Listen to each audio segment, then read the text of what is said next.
Hello, everyone. Today I want to talk about the future of the internet. So as AI content becomes more and more prevalent, I just kind of wanted to talk about what that could entail for us and what the future of the internet might look like because of it. Because AI is going to have a lot of impact on how we view things and how we get information. I just feel like it's going to bleed into a lot of areas of our lives. I don't think it's going to be in a very positive way. I know a lot of people are pretty optimistic about it, but I just feel like it's, I don't know, kind of dystopian to me. So the first subject I want to talk about is AI versus human content. So as of right now, there's way more human content out there on social media platforms mostly is what I'm referring to.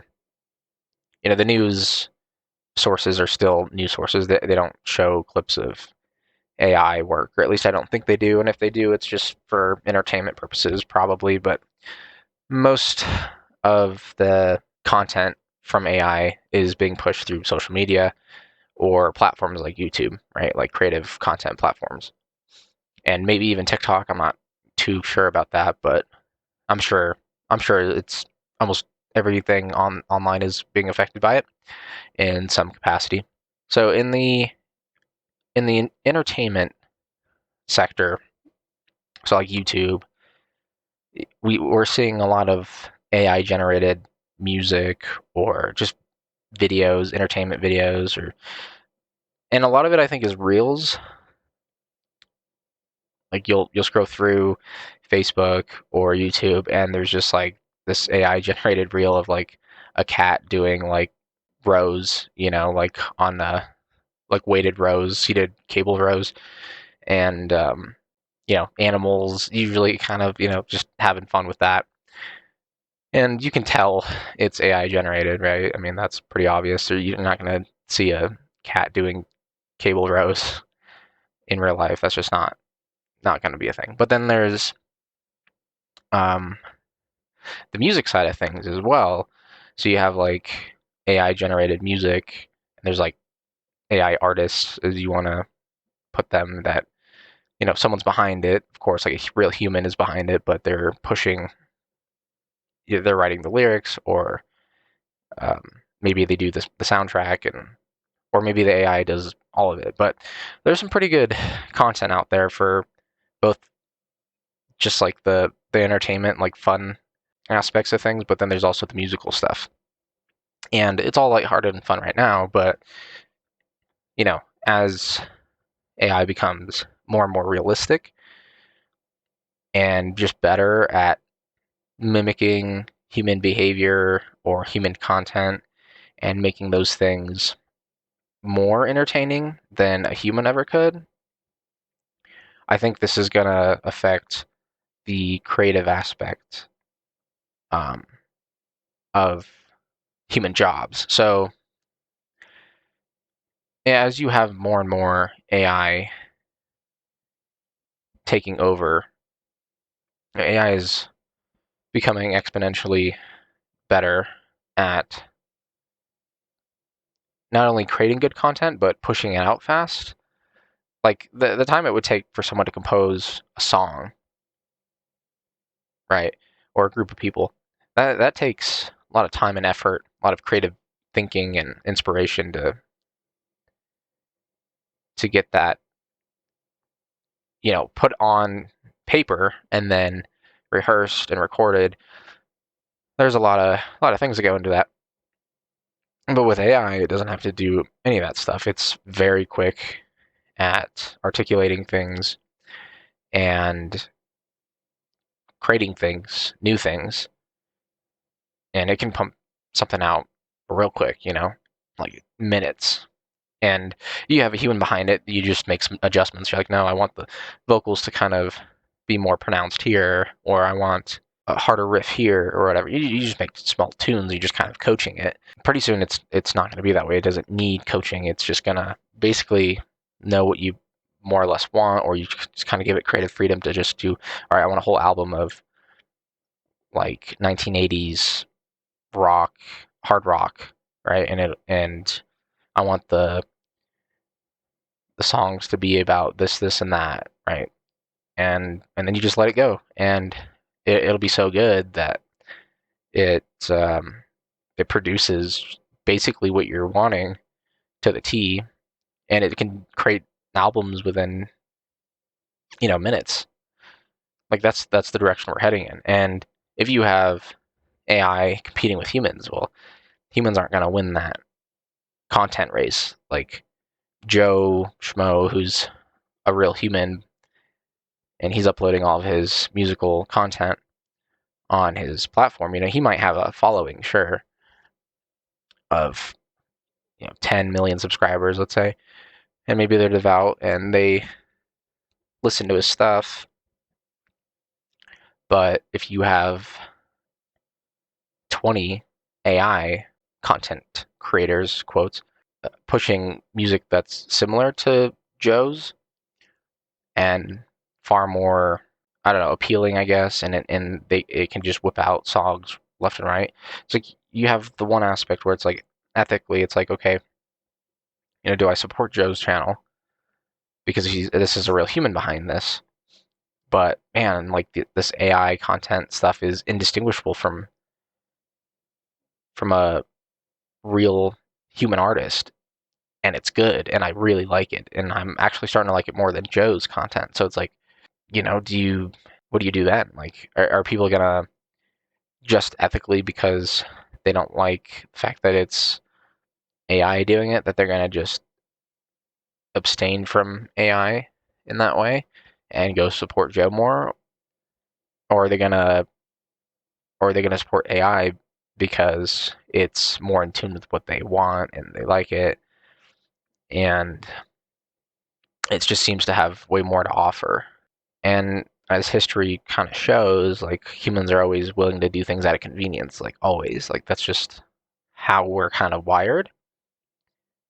Like why wait for Joe to produce a song every month or so, or an album every 3 months when this AI is cranking out these bangers every like week, It just gets really hard to compete with that from the human side of things. So I don't think people are gonna just have all this sympathy in the world and be like, well, we should support Joe just because this is a human content creator. I don't want to support AI. Like, I just find that hard to believe that people would side with the human creators just because of sympathy. Like, and people are pretty selfish, and it's just hard for me to believe that. So I just feel like a lot of these content creators that make a living online, it's going to be harder to find an audience, and it's going to be drowned out. Like their content, their advertising is going to get drowned out by the millions or even billions, hundreds of billions of AI created content. Because it's going to get to that point, right, where AI is just pumping out content. And pretty soon, there's going to be a whole sea of like AI content. And in that ocean of content, like humans are only going to make up like less than 1% of it. And it's going to just keep shrinking and shrinking. You just can't outpace AI. There's just no way to do that, right? Assuming that's the direction that things go, I don't see how it couldn't go that way because, well, that would generate money, right? Eventually, like, okay, YouTube may have these guidelines right now of like no AI content. If we find that you are using AI to produce your content, then you're not going to be monetized. But how long is that going to last? I mean, if the people are actively, like the audience is actively listening to and watching videos created by AI, then like why not allow that to be monetized? Why not advertise those channels? That's just more money that YouTube could be making, or Facebook could be making, Snapchat could be making, and you're gonna tell me that they're gonna say no to that? And they're not. They're not doing this for ethical reasons. The only reason they're doing that, they're banning it right now and demonetizing those channels, is because they just don't want to. They just don't want to be streaming ad revenue through those channels because AI is just not as compelling right now. Like it's not. It's not like at the forefront of the market. But the moment that it becomes that, I really see these companies caving into the idea that, like, man, we could really make a lot of money because our audience is like these AI generated videos are getting millions of views, right? But then the other problem is like, okay, how many of these viewers are actual people too? Like you get a video that in like 3 days gets 10 million views. Like you can tell me that's mostly humans watching that video? No, I think a good majority of that stuff's going to be bots, and I think it's going to if we assume that AI becomes really good at mimicking human behavior, I think it's going to be next to impossible to figure out which channels audience members are real versus not real. And that thought's just kind of scary to me. And then if we get to the side of fake news and fake agendas being pushed on informative platforms like on X or Facebook. Facebook can be. I mean, it's more entertainment, but you can get some news feeds through Facebook or just other news platforms. Like, and what if it bleeds into Fox and CNN and ABC News? What if they start pushing AI content just to confuse just to confuse everyone? And if they're all on the same page about pushing fake stuff, how are we to ever know what's real? Because if AI video gets realistic, which it will, to the point where it's indistinguishable from reality, how are we to know when they're lying and not lying? I mean, it's already hard to differentiate which agendas are being pushed. I mean, you watch one news source, they're going to be pushing their agendas, and then another one, they're going to be pushing a different agenda. Like, we already see that, right? They cover the story, but it's their version of the story. And it's going to be so much easier to flood the market with fake news when AI becomes much more accessible, much more realistic. It's just going to be much harder for us to take in real information. I feel like that's a really scary idea when the AI just floods the market, the internet. Basically, it's going to just be an AI takeover on the internet in like all aspects, right?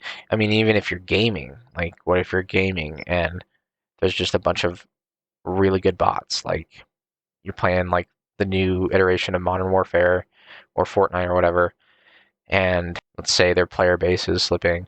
So they're like, well, we can just kind of inject the player base with a bunch of AI that play really, really well. And the AI doesn't get exponentially better, so it becomes not competitive because that wouldn't be fair. Like we want to keep we want to keep people entertained. The way we do that is we create AI bots that are just competitive enough to act realistic and but they're not going to know. They're not going to know that this is an AI account that's just playing the game. How are they to know that, right? And so they can fluff up their player base if they are losing players by putting in fake players, and those players have very similar skill levels that are next to humans. They put like certain limiters on them so that way they're not becoming exponentially better and better. There's a certain ceiling cap that they cap the AI at. But I just feel like it's going to bleed into all these fields. Anything online, it's just going to be prone to AI takeover. I mean, in some aspects that can be fun. I think for a little bit, it's going to be highly addicting. You're going to see things that are just like, wow, like AI understands. It's going to understand the algorithm really well. It's going to understand exactly which videos get the most likes and clicks, and they already have all that data. But to have an AI be able to tap into that and then produce content around that, it's going to be crazy addictive. We're going to be just scrolling through each reel and it's going to be like, oh, this is super interesting. It's just going to hijack our brains. Dopamine receptors, and so I think in the short term it could be fun. You're playing on Fortnite. You never have to wait for a full lobby anymore. Like it's just instant. It's like ooh, like I can just go from game to game to game to game. There's no wait time because maybe only 50 of the players are available right now, and in the next minute, if the other 50 don't get filled, then AI will just it'll just get flooded with bots. But people won't care because it still makes the game is still competitive. It's still fun. There's still a very real chance that you can make it to the top. The AI bots are competitively made, right, so to speak. So it just in the short term it can be fun, but I think in the long term, I think it can get a little mind numbing. I believe. I think that when when the internet is just mostly, if it's like 99.99% comprised of fake stuff, just AI generated, like this video that you see on your screen that shows a beautiful beach and a couple walking through it and talking about their lives and their plans and where they want to move and where they're going to go eat that day, just a vlog of their day or whatever. And that's just all fake. Like you just have fake personalities on there, like fake AI people that have a coherent story, and all that image that you're seeing is just fake. It's not a real. It's not like someone went to that beach and filmed and then slapped AI over it. It's like everything about that video is fake. The same thing with music. Everything, from start to finish, it's all AI. Hell, maybe there's even AI computers that load up the programs, create the content themselves. Like they're just on autopilot to just pump out this stuff. And there's no human interactions at all. When we get to that level, it just kind of becomes dystopian. It's like, okay, like when I go outside of like the YouTube channels that I'm subscribed to right now, when I go outside of these people, like they're like every other channel literally is going to be an AI bot. It's going to just be so much harder to find the real ones. It's going to be hard to find the real human channels. You're not going to be able to distinguish real channels from fake ones. I mean, how many channels would you have to sort through to just pick up on? Okay, I think this is a real human creating this content. Like like maybe I'm getting bored of watching the same YouTubers doing the same things, and I kind of want to branch out to another YouTuber, but I don't want an AI generated one. I want to support someone who is real because I want to see someone's real life. I don't care about this fake shit. I think people will kind of get to that mentality eventually of like, sure, it goes from like convenient to then dystopian, and then people are gonna kind of want out of it because it's just like, wow, like sure, this person's fake life with their fake problems is really interesting. Basically, like another version of the Kardashians, but way more interesting. The drama is there. It hooks you in, reels you in. The story is very compelling. More compelling than any Netflix show ever. Right? It's like a reality TV show on YouTube or whatever platform you're watching it on. And sure, it might hook a good amount of people onto that stuff. But I think knowing that there's just like this level of fakeness to it, I just wonder how people are gonna really take that. Because I feel like there's gonna be a decent amount of people who just start to abstain from that.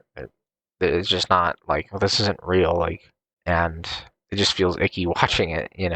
Like it's just not. And people are gonna start to reminisce of the old days of like real human content, real people, and real stories, not fake made up stuff on the spot, and it's mass produced in quantities that you can't comprehend. It's like every day or every half day they're producing videos, and it becomes just so much to keep track of, and you just kind of start to realize the scope of it all. I think, in my opinion, I think that's where it could go, and just how sad it becomes. It just starts to dull us, I think. And then those poor souls that are just stuck into it because it's just so addicting to them, it just really hijacks their brain, like unlike most people, and they're just reeled into this stuff. They just consume and consume and consume, just like with anyone with any habit, right? There's there's people out there who have a hard time controlling their eating habits. There's people out there who have a hard time controlling their gambling habits and whatever. So it's going to be those same people are going to be having a hard time controlling the entertainment habits. And like I said, it's going to be addictive as hell. But I think those of us that kind of see everything for what it is, I think those people will start to abstain from it. I feel like I'd be one of those people. And this gets me into the next topic of breaking away from the internet, or like internet abstinence, where I really do feel like a good amount of people will start to really push themselves away from the internet. Maybe not like completely. Maybe there will be some extreme people who abstain from it completely because they just realize how much it's controlled their lives, how much it affects their lives. They can't get enough of the content, and they're just like, okay, it's just best. They are self-aware enough to recognize what it's doing, and then they just totally abstain from it. And then they realize, oh, I never needed this stuff in the first place, right? There's already people doing that now, and I commend them for that because it does take a lot of willpower to put the phone down and not look at it and scroll through it for hours. Like my screen time on my phone tells me that I'm on there on average a few hours a day, and it's kind of insane. It's like, wow, like you don't realize how much you look at your phone and kind of turn off your brain to certain things as you see them.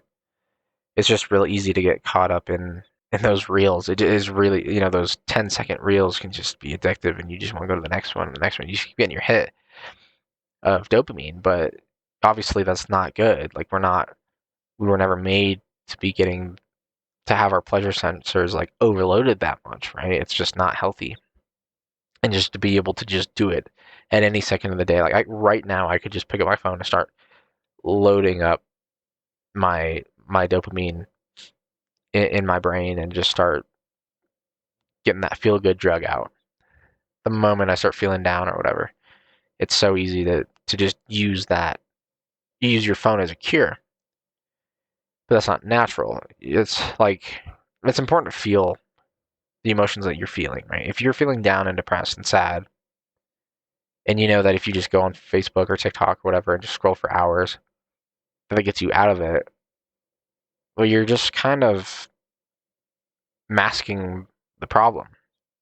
You're masking the symptoms, but you're not getting into the root causes of what just caused your depression trigger, right? You're not facing yourself. You're just masking things. And our generation, our society has a real hard time with facing our real feelings. And I think that's why we use escapism so much and too much to a point where it's harmful. Like it's good to have escapism and it's good to be able to escape reality for a little bit. I think that's healthy. You don't want to just be stuck in reality and just all day and live your life like working on things, right? It's good to just relax. Either turn off your brain or do a hobby that entertains you that you really really enjoy. Now, if work is that for you, if work is your hobby, then you're doing just fine. But I just mean for those of us that don't feel that way, that job's okay, it's great, or it's even good, but it's not. It doesn't make you feel like you're living. But either way, like you're going to be faced with some challenging things in your life, and it's important to face those things head on because when you start just masking things, you just prolong the effects, and because you're not addressing things at the root.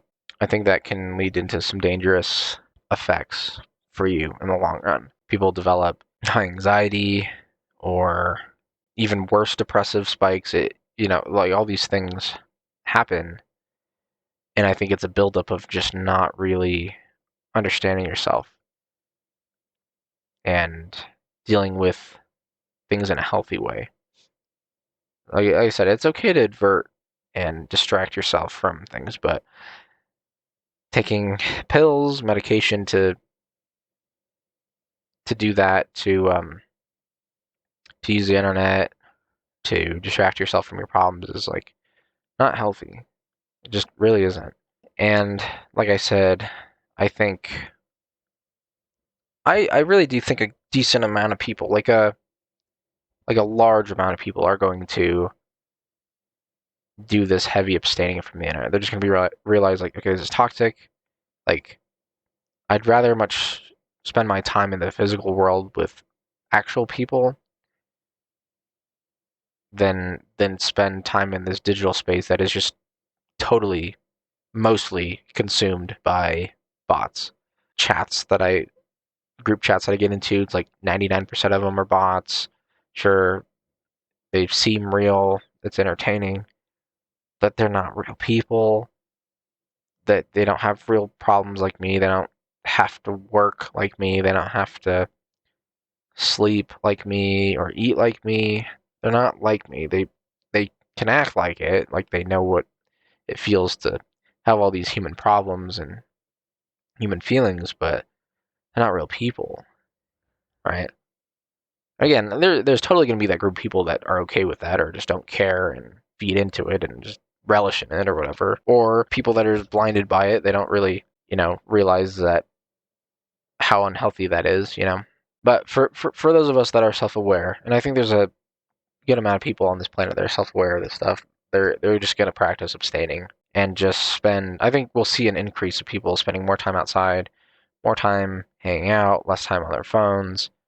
I think we've been just relishing in so much of this internet stuff for so long. And it was fun at the beginning of the internet, it was fun, it was experimental, we're all just trying things. And I feel like we're kind of in the middle phase right now where it's like some of its effects are starting to wear off, or we're becoming self-aware of how much time it's consuming from us from the real world, right? Like at the end of the day, like we are we're beholden to our responsibilities as a human being, and we still have to survive. We're not at the point where we can completely get away from this physical world. You can play as much World of Warcraft as you want, or whatever it is, but you still have to, after you're done with your session, live with yourself and live with reality. And I think people are going to recognize that, like they already have at this point. I want to call it like the midpoint of the internet, where they're like, yeah, I'm just kind of done with spending and consuming so much of my time on the internet. It's just not productive at all, and it's affecting my life in negative ways, and it's just too addictive. It's too hard to just tell myself, okay, I only get 15 minutes of screen time today, right? It's hard to like discipline yourself, and unless you have a setting in your phone that allows that, to just have the willpower to say, okay, 15 minutes today, total tops, that's it. I check messages, important stuff, but I am not going on social media. It's just hard to like say no unless you just really abstain from it, right? Like, don't even tempt it. Don't even, you just put your phone in another room. You don't have it with you. And those kind of people that do that practice this thing, they feel like they're way more free and they don't feel like they're a slave to their phone or a slave to the internet. And I bet that feeling is just so amazing. It's hard for me to abstain because, yeah, it is so fucking addicting. There's so much content on there that is just, I just feel like I just crave it. Like a drug, because that's what it is. Because it just hijacks your brain in that way.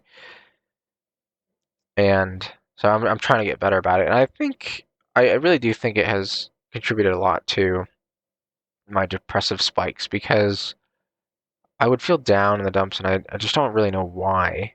I just don't I just don't understand why I'm feeling so pessimistic about my life and what's going on because I have nothing to like really nothing that's really like triggering that. It's not like I'm oppressed. It's not like I have people causing me problems. Like I don't have any reason to complain. I'm my own boss. Like there's no reason for me to feel the way that I do, right? And I really do think a big part of this is from my dopamine receptors being hijacked on a daily basis. Multiple times of me going on the internet and watching content that I find entertaining and relishing in it for way longer than I should. And I think it just drains me more than I really think, because you can't like in the moment, you can't just be like, oh, this is what's causing depression, because it's not in the moment not giving me depression. It's giving me dopamine. It's lighting up all the fun things in my brain when I'm consuming the content, right? Just like if you're doing drugs, it's like doing the drug makes you feel good. It's the withdrawal effects that makes you feel bad, right? So after I come off that high and I'm in between phases, just working or just kind of sitting on the couch doing nothing, like, I get that sense of like, ugh. And I just wonder if that's in large part of consuming that content more than I should have. Like I overdid it. And now I'm at this low and my brain doesn't know what to do with itself. And because I can't identify where it's coming from, because it really where it's coming from is just a lack of like regular dopamine levels, I think. I'm just kind of guessing, but I think that's what's happening. It's just like I'm empty, right? I hit the high, it slowly comes down, and then I hit the like empty part, or I'm like running on fumes, reserves, and that's when I feel like in the slumps, just not good. It's just the low point of the dopamine levels, which if I didn't take any part in this roller coaster or pendulum of high, low, I would never like lowest, my low point wouldn't be so low, right? Like it would be normal. I would feel normal. I would feel good or even great during my low points had I just abstained from this stuff. And I think that's maybe why and where a lot of people are coming from when they say they abstain from the internet. It's because of that soul sucking aspect of it, of the highs and lows of their mood swings. It just swings like a pendulum. And I think the moment you control that and you stop consuming as much content as you do, just like with anything, like an overabundance of something is usually not a good thing. Too much of anything's not good, and you may not realize that you're consuming it too much. I mean, like, who's to say? Like, if you're like, "Oh, I only consume like an hour or two of entertainment to that level each day," it's like, well, that might be too much. I mean, how are you to say that that's not enough, right? Or that's an adequate amount? Like, how do you know that? Like, it could very well be contributing to your levels of unhappiness. So it's probably worth looking into. So anyways, I just feel like almost like there's gonna be a group of people that just reel back. Maybe like a group of people, and maybe there'll be a name for this group of people that abstain pretty heavily from the internet and other forms of entertainment, and they just do more social get-togethers. Like the internet is, they see it as the internet is just consumed by AI. I'd rather live in a world where even during my getaways or escapes from reality, it's like it's still with people. Like, and I want to know that, right? Like, and so I just feel like there's gonna be these cliques and groups that do that, and they'll be known as something maybe. And to those that want to keep consuming and frying their brains with content that entertains them, I think those people will ultimately become really miserable over time, and suicide rates will go up, and we'll know why because we already know why. It'll just be at a more drastic rate, and then those that are abstaining from it are going to be relatively much more happy and content with themselves because they're getting way more face-to-face time, and they realize the dangers of it, and they realize just how dystopian the internet is when most things are fake. And so I almost feel like we're going to go back in time a little bit with those groups of people. They're more or less just going to try to do things a more traditional way. I don't think they're going to completely abstain from technology, is what I'm saying. I just think the internet there's gonna be a huge reduction in their consumption of it, just because they realize what's going on. But that's just kind of my take on it. I don't know.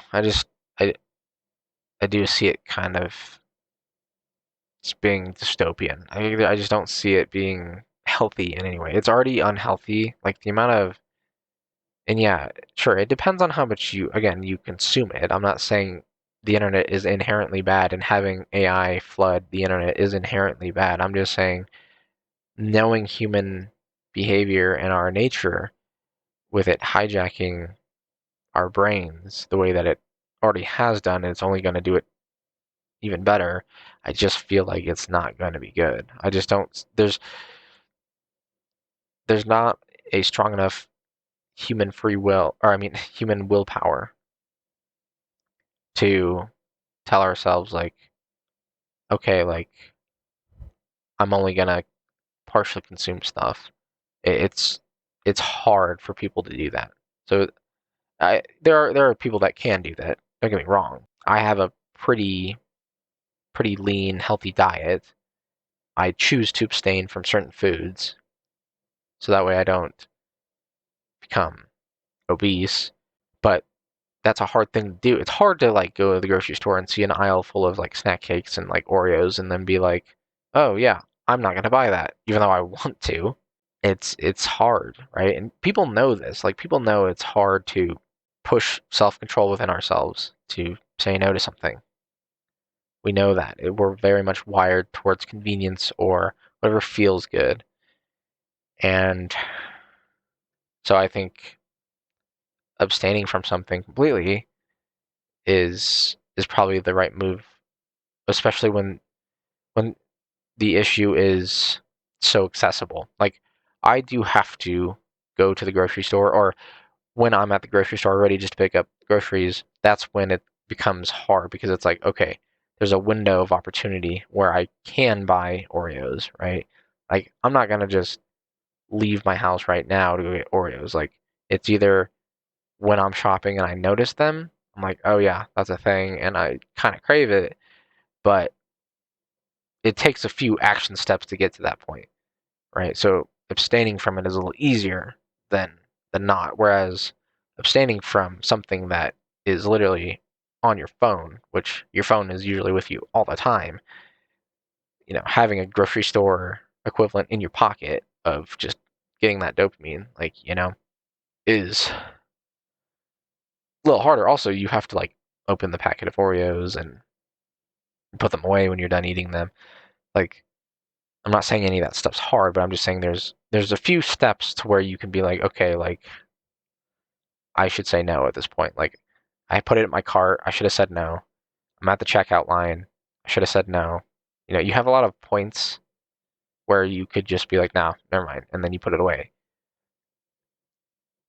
But with your phone, it's like you take your phone, you face scan or unlock your phone, and you type in what you want in the search bar, and you're already there, whatever it is that you're looking at. And it's immediate, it's fast, it's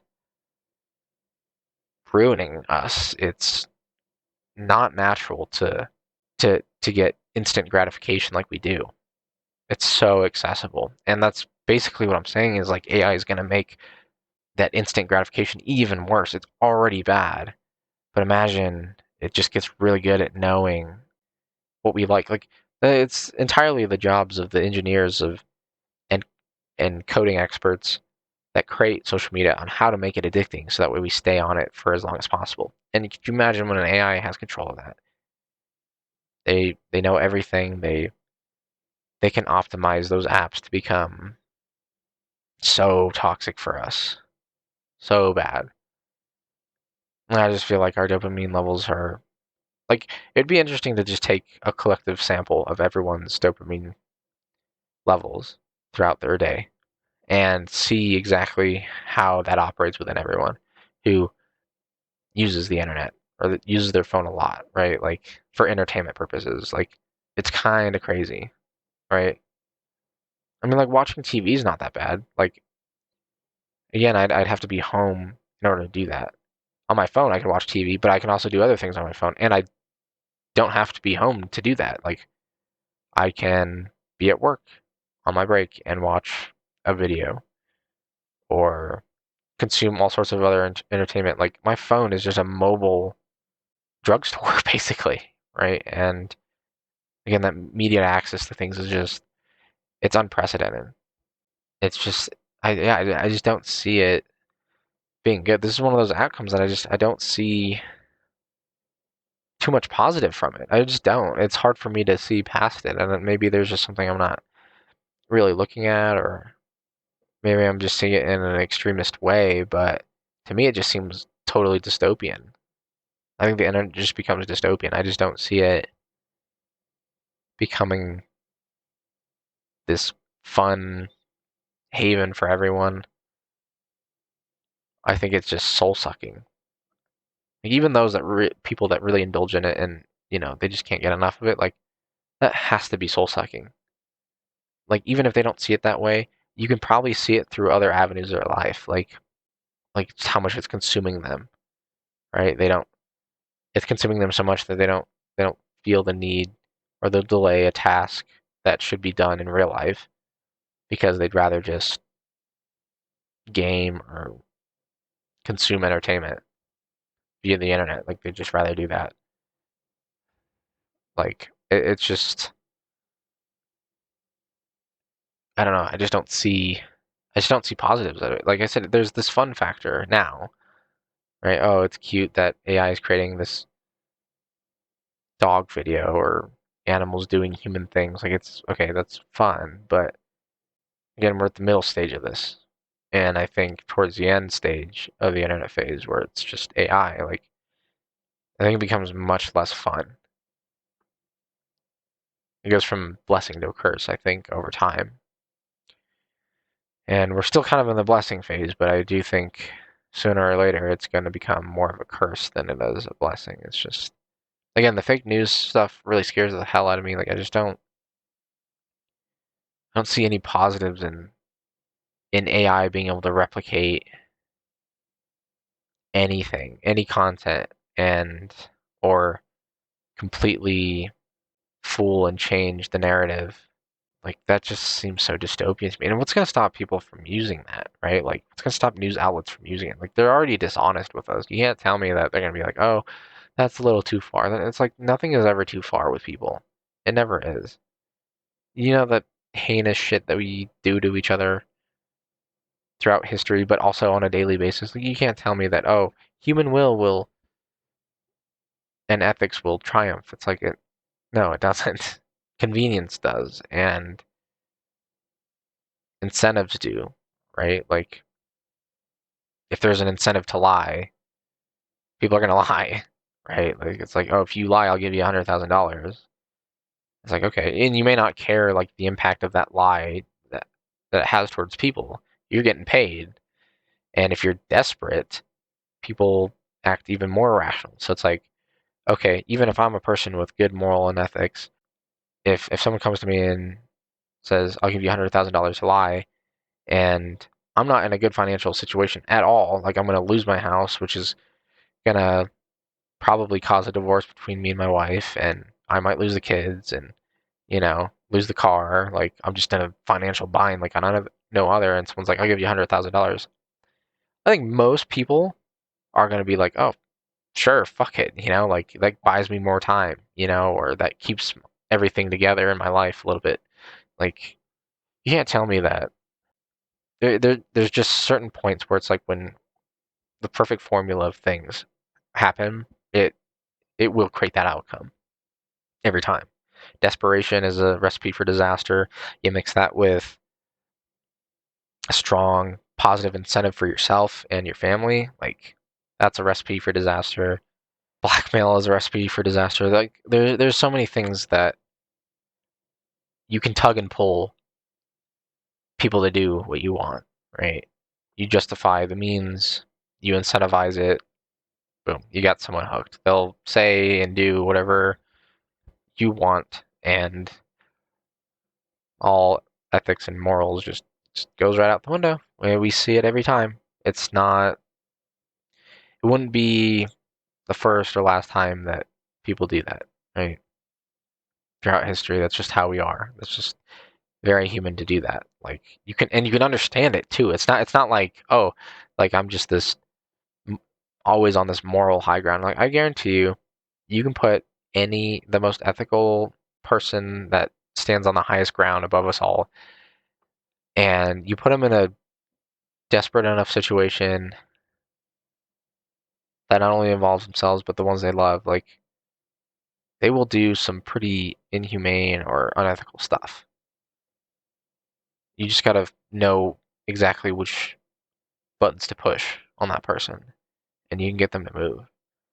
And so yeah, I just don't see anyone having this moral high ground and like, oh yeah, like the news would never show something on the news that is obviously fake or not even obviously fake, but just fake, right?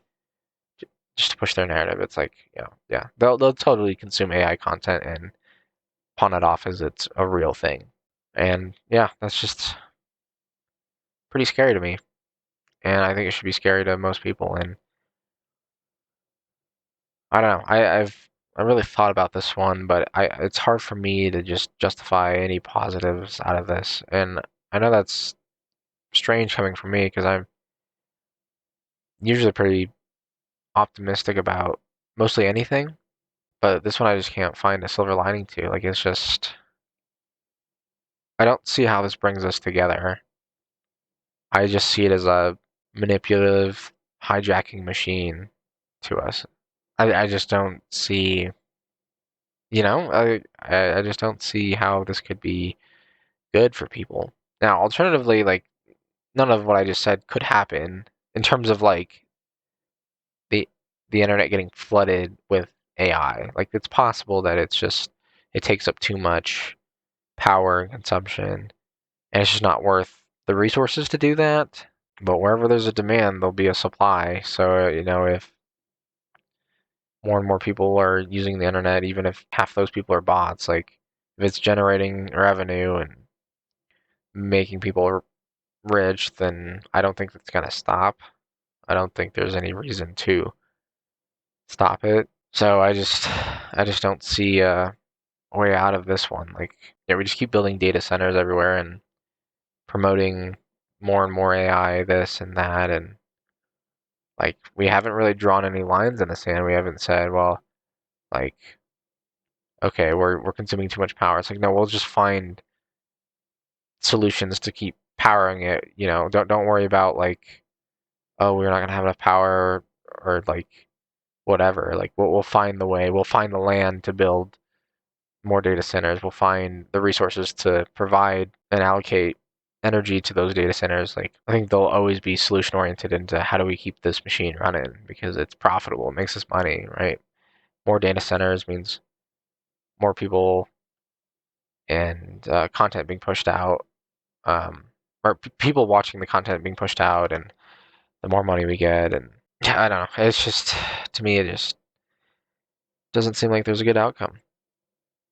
Unfortunately, I just don't see how like what the positives are. And like this, the idea of Ready Player One, where there's digital worlds and people just kind of that becomes like almost the primary way of doing things. Like, oh, you earn your income through there, and you have a whole nother life on there that's equally important to like your real life. I just don't see that. Like, I just don't like see that at all. Like, I think we either fully go into a simulation or we don't. Like, I don't think that there's this half in between type thing of like what values do you bring from a digital world? Like, oh, I have a digital plot of land, I own these digital things, digital furniture, and all this stuff. It's like, what is the like? I just don't see the value in that. I just see it as an entertainment aspect. I see it as being fun. Like just like a Minecraft world is fun. You can express yourself digitally through that. Except whatever version of this new, almost like Ready Player One kind of game is, it's like or platform or multi-platform. If it's all tied into everything, I just don't see how for a lot of people that would be appealing. Like you can't tell me everyone's going to find that appealing. It might be appealing enough to just enough people to make it a reality and make it profitable, but I just don't see how it would gain equal value to real life. Like there's nothing that's going to try and take me away from enjoying my time outside. walking through a national park or something like that. Like if if instead you're like, oh, there's a simulation that can mimic everything in reality, like okay, you might entice me there. But I think a lot of people would just be kind of fearful of that idea, like of like basically leaving this physical world to go into a digital one and just fully commit your life into that. Assume all your needs are taken care of in this physical world to just then live in this digital world, knowing like what we know, knowing that like okay, someone else is running the simulation, some corporate dude or organization is running the simulation. They could do whatever they want, and I'm fully invested in this digital world, and they could just screw me at a moment's notice or whatever. Like again, that just sounds dystopian. Like when you have even one, well, especially one person controlling it, but if you had multiple people with their hands in this project of a fully simulated world, I don't think people like that level of power that overhangs on them. People don't like that at all. So I think if that were to ever happen, I think people would just be like, no, thank you. Like, I don't want to simulate a reality that you control. And why would I do that? I just go back to my normal world and live there. Like, at any moment, you could just start oppressing me, or the Fallout world has some good examples of those simulations where people are in a simulation and you have this evil person who runs a simulation and does some heinous shit to these people and they can't escape. And so he just tortures them and like plays God. That can quickly become a nightmare and get out of control. I really don't think people want simulations as much as we try to advocate for them. Like if you really think about it, knowing that you're going to step into this, knowing the risks, like knowing just how dystopian that all sounds. And again, if you know that there's an organization or a few organizations that control the simulation, why would you ever go into that? No matter how appealing that sounds, like you can dangle carrots in front of your face all day and say, "Oh, well, it's got all these features and stuff." Hell no! Like if you just think about it long enough, you just know that this just doesn't sound like a good idea, and they could torture you forever. You know, your body is like, "Oh yeah, just step into this pod. You'll be preserved. All your food intakes and hydration needs will be met. You don't ever have to come out of the simulation ever." You're gonna say okay to that? I mean, you're okay with them just potentially like torturing you for the rest of your life. Like you are okay with that. Like you just have full trust in this entity or slash organization that's running the simulation that and full confidence that they're not gonna screw you over in any way. Because no one ever in the history of ever has done that before. Yeah, right. But there's no way anyone would convince me to get into a simulation pod and rot in there. You know, like there's just no way. But I am a bit of a control freak, so there's no way I would do it. Maybe other people would, but I mean, you're fucking crazy, I think, if you think that's a viable thing to do and a trusting thing to do. You have a lot of trust in whoever is running it, and that's just crazy to me. I wouldn't trust anyone to have that level of power over me ever. That's terrifying. So I don't know. I almost feel like simulation theory is kind of a dead point. Like I don't think it really is going to take off the way that people think it is. I think it's too dystopian, too scary for a lot of people, at least in the aspect of choosing to live in a simulation. Yeah, I think that we'll just revert to the way things used to be before the internet, and we'll live our lives like that, or at least a group of us will. But I don't know. That's just my take on all of this. I just think the internet becomes way too dystopian for a good amount of people. That the internet is just basically AI, and then we still have our physical world to fall back on. And I think a good amount of us will recognize that, and we'll just fall back into our physical world, and that'll be our slice of humanity left. Because I think the internet will just be overtaken by AI, and the only thing that's left is like, okay, we've lost the internet to AI, and we still have this physical world, and we still have the free will to say yes or no to something. You know, like if someone points a gun at me and says, you're gonna get into this pod and live a simulated life, so I can control you or whatever. I'd rather let them pull the trigger. I'm just not gonna go down that road. It's just too dystopian for me, and that's where I just think simulation theory does kind of end for a lot of people. I just don't think it's a compelling of enough sales pitch to try to get enough people to simulate a life under a group or entity of people that control it. That just doesn't really make sense to me. I mean, anytime anything has been governed by anyone, it usually doesn't end well. You look at history, and every government has fallen. Like, I mean, what is the longest running nation or government?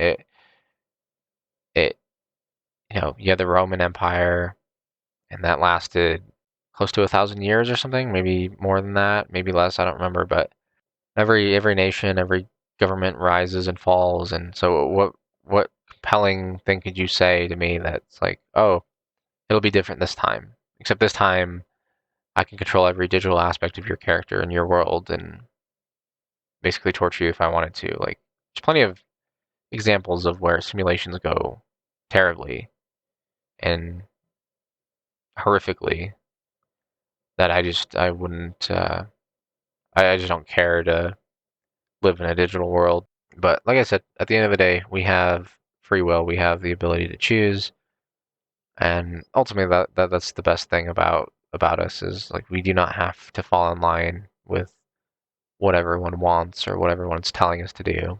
Right? There may be all these billionaires and millionaires that are wanting us to become more digital and Ready Player One like, and oh, you better get your plot of digital land now before it's too late. I just think it's just kind of a sham. I just really don't think people are going to have the appeal to do that as much as people think. It's like, why live half your life on Earth and the other half of your life in this digital world when this digital world gains you no value, when it's controlled by someone else that can just turn it off or change the simulation completely? People that didn't like Fortnite season one, well, they changed it in season two.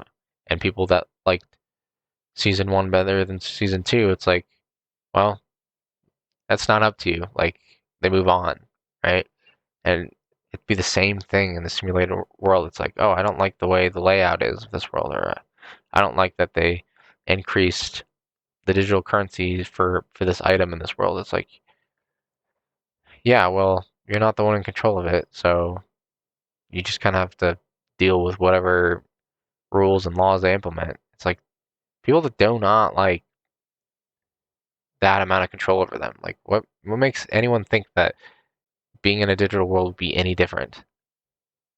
It'd just be so much easier for them to pull the rug underneath you, right? Like, for any totalitarian or like complete control dictatorship government style, like the digital world is perfect for them because they will literally be able to control every aspect. It's like, why give them that? Why even risk that? Like, you can't tell me you trust that. Yeah, I think this simulation theory is just a terrible sales pitch. Like, when you really apply like philosophy to it and you really think about it, it just doesn't make sense. I just don't think people want to pull themselves away from the physical world. I mean, those that do, they're already like probably miserable and not happy with themselves anyways. But if you're willing to sell your soul to some digital world, I think you're just setting yourself up for failure and a lot of unhappiness, unfortunately. Anyways, let me know what your guys' thoughts are on this. I have a much darker outlook than normal of this. I just don't see a healthy out from this. I just think that's kind of where things are going to end up. I do think that the silver lining would be ultimately the fact that we start to peel away and push away from the digital world more and more. I do think that that could potentially be the silver lining itself. I know I said earlier that there isn't one. I mostly was referring to the fact that like being on the the digital platforms and social medias would be. I don't see a silver lining to that, but I think the event of causing people to pull away from social media is the silver lining itself, because I do think that would bring us together. Alternatively, if that doesn't happen and people do gravitate towards the the digital world more, then I do think it will have the opposite effect. I think it will push us further away from each other, like it's doing now with social divide and whatnot. Hopefully the the silver lining of this does come true, and it would be good for us.